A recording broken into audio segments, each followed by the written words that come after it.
फिल्मों के जरिए 2024 में होने वाले वोट जिहाद को समझेंगे। पहली फिल्म है कश्मीर फाइल्स, दूसरी फिल्म है केरला स्टोरी, तीसरी फिल्म है अजमेर 92 और चौथी फिल्म है 72 हूरे।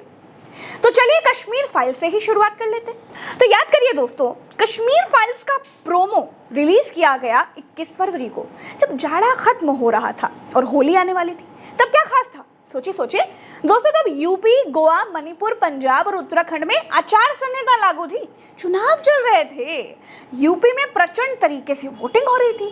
फिल्म का ट्रेलर आया, फिर क्या था, बवाल शुरू हो गया, हिंदू मुसलमान होने लगा। फायदा किसे हुआ दोस्तों, अंदाजा लगा लीजिए। अभी बात खत्म नहीं हुई है। इस फिल्म के प्रोडक्शन हाउस का नाम क्या था, नहीं पता, जी स्टूडियोज।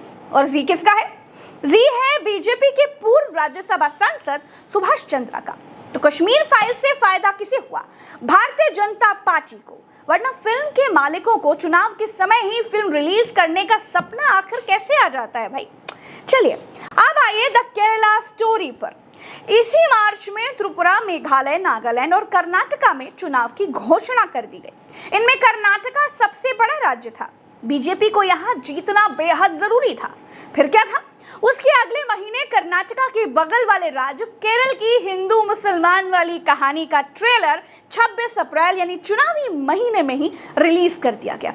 कर्नाटका का रिजल्ट आना था 13 मई को और फिल्म रिलीज कर दी गई 5 मई को। खूब बवाल हुआ, खूब हिंदू मुसलमान हुआ, ध्रुवीकरण की खूब कोशिशें की गई। यहां तक कि प्रधानमंत्री नरेंद्र मोदी ने जब बीजेपी को हारता हुआ देखा तो मंच से केरला स्टोरी का जिक्र तक कर दिया। रिजल्ट बीजेपी के फेवर में नहीं आया, लेकिन कोशिश पूरी की गई। दूसरे राज्यों में इस हिंदू मुसलमान की कोशिश का फायदा मिला। सनशाइन प्रोडक्शन के बैनर तले और इसके मालिक है कौन पता है, विपुल अमृतलाल शाह। इनकी तस्वीर देख लीजिए, कुछ समझ पाए आप, नहीं समझ पाए, अरे नहीं समझ पाए तो आप अनाड़ी हैं। अब आइए एक और हिंदू मुसलमान को बांटने वाली फिल्म अजमेर 92 की तरफ।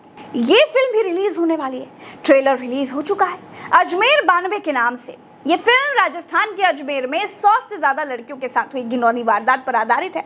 राजस्थान पर हिंदू मुसलमान पर फिल्म क्यों बनी, क्रोनोलॉजी को अगर आप समझेंगे तो सारा का सारा खेल खुल जाएगा। राजस्थान में इस साल के आखिरी तक चुनाव होने हैं। अजमेर 92 से ये बताया जाएगा कि देखो भाई मुसलमानों ने क्या क्या किया था। बवाल अभी से शुरू हो चुका है, अभी तो ट्रेलर ही रिलीज हुआ है। अब अजमेर 92 को किसने बनाया है ये भी जान लीजिए। इस फिल्म को बनाया है रिलायंस प्रोडक्शंस के बैनर ने। रिलायंस यानी अंबानी, यानी आगे आप खुद हिसाब लगा लीजिए, आपका हिसाब तो हमेशा पक्का होता है दोस्तों। अब आइए बीजेपी के एजेंडा को सेट करती हुई इस साल रिलीज होने वाली एक और फिल्म जिसका नाम है 72 हूरे। जंग गोला या बारूद से नहीं जीती जाती, जंग जीती जाती है तुम्हारे जैसे सिपाहियों के होने से। तुमने जो जिहाद का रास्ता चुना है वो रास्ता तुम लोगों को सीधा जन्नत में लेकर जाएगा। तुम्हारी अनछुई हूरें तुम्हारी होंगी, तुम्हारी हमेशा के लिए। जब तक हिंदुस्तान की महिलाएं मजबूर हैं, ये देश कभी मजबूत नहीं हो सकता। तुमने हमारा बलिदान देखा है, अब बदला भी देखोगे।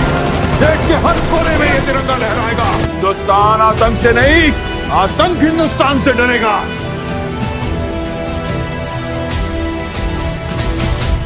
ये फिल्म किसी राज्य की कहानी पर नहीं बनी, किसी खास राज्य के मुस्लिम को टारगेट नहीं कर रही है, बल्कि पूरे देश के मुसलमानों को टारगेट करती हुई ये प्रोपेगेंडा फिल्म है, जिसमें 72 हूरों के बारे में बताया गया है। अब ये फिल्म किस काम पर लग गई है ये भी जान लीजिए दोस्तों। भारत में नेशनल स्तर पर इसी साल के अंत से ही लोकसभा चुनाव शुरू होने वाले हैं। 72 हूरों के डायरेक्टर वगैरह के बारे में डिटेल निकालेंगे ना तो कुछ ना कुछ जरूर निकलेगा। जब देश में इस फिल्म को टैक्स फ्री कर दिया जाएगा, जब बीजेपी के नेता, मंत्री, कार्यकर्ता लोग इस फिल्म को देखेंगे और लोगों को दिखाएंगे तो आप सब कुछ समझ ही जाएंगे। मैं इतनी ज्यादा रिसर्च ही क्यों करूं। तो दोस्तों सुधीर चौधरी 2024 तक मंदिर की मूर्तियों के बारे में बताकर आपको भड़काएंगे। अमन चोपड़ा स्टूडियो में हिंदू मुसलमानों को लड़ाएंगे। फिल्मों से भी आपके दिल में मुसलमानों के लिए नफरत का इंजेक्शन लगाया जाएगा। एजेंडा एक ही है और वो है जीत, किसी भी कीमत पर जीत। अगर बीजेपी के एजेंडा से हिंदू मुसलमान निकाल दिया जाए और राष्ट्रवादी वाला प्रोपेगेंडा निकाल दिया जाए तो देश के लोगों के इश्यूज पर चुनाव लड़ने के लिए जब आप कहेंगे तो इनके पार्षद तक जीतने वाले नहीं है।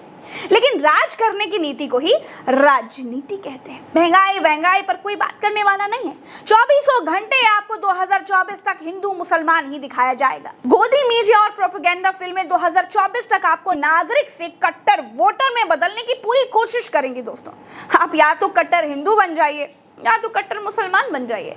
अगर आप सेक्युलर रह जाते हैं तो बीजेपी की चिंताएं थोड़ी बढ़ जाएंगी, क्योंकि सेक्युलर आदमी की दिक्कत ही यही है कि वो जाति धर्म पर नहीं, काम पर वोट करता है। तो होशियार हो जाइए, इन चालाकियों और चालबाजियों को पहचान लीजिए।